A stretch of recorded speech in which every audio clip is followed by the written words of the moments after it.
So now that my axolotl has been finished and I have created a sense of grounding for my main subject, I'm now going to work on the background. I really like the idea of the water in the back here. I think it's pretty cool. So I'm going to kind of imitate the ripples of the water by using kind of really soft flowing horizontal lines. I'm making sure to take my time around the body of my axolotl because I'd hate for me to scribble over all that hard work of shading that I did previously. As you can see, the area behind my axolotl, it's almost the same shade as my axolotl's main body. So I want to add an additional layer of horizontal flowing lines to kind of help that axolotl pop or separate from my body of water. Once I'm satisfied with that, I will add additional pieces to my background, such as a palm tree, if I choose to do so. I really like the idea of creating an illusion of space by using midground, foreground, background. So I'm going to add something in the middle of my piece and I'm going to draw it off in the distance. I'm thinking kind of like a hilly sort of island. I think would be really nice to separate this white space here. So I'm going to do that by creating a series of bumps that vary in size.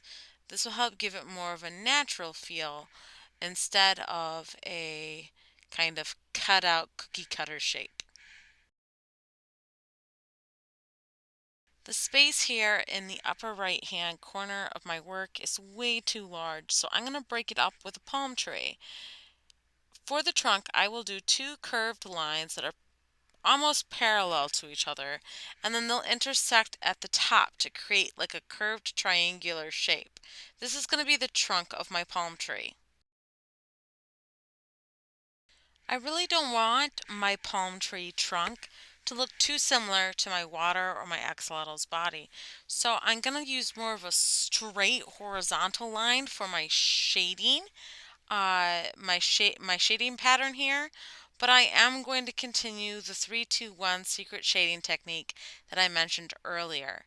So the curve of the palm tree that has more of the shadow from the leaves, it's going to get at least two, if not maybe three layers of shade.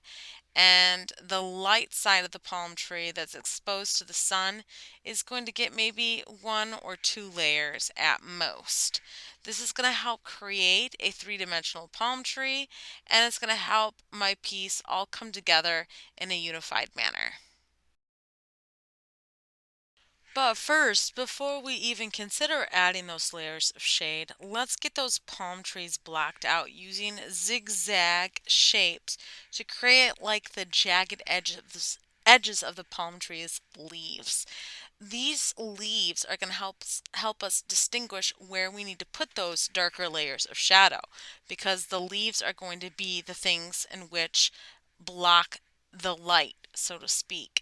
So let's quick sketch those in here before adding those layers as I mentioned before.